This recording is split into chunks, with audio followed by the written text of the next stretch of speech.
abokina dama ina so in tambaye ka. Wai yaushe ne jirgin yan Saudiya za su fara tashi ne? Kwanan nan za a fara tashi ba tare da daɗewa ba nan da nan.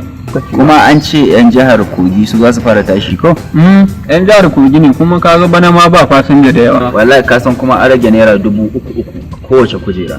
Kaga yayi sauki. Ai an samu sauki a kanta. Ai gwamnatin Buhari tabarkalla. Alhamdulillah sai dai godiya wallahi. Sai dai godiya.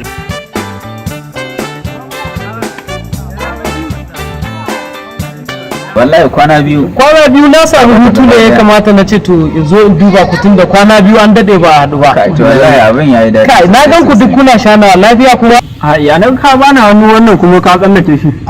Wannan ai ba gani yake yi ba. Gani yake kar. Kana ganin mutum ya sa wani gila sai ka ce sabon mai walda ka ce wani yana gani. Kar yake kallon ka. Kai da Allah gafara wannan. To aboki na nuna mai kana gani. Iko zan ga ikon Allah.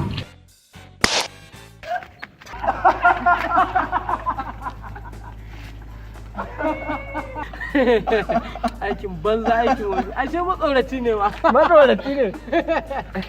Ba ga ya sha kwana ba.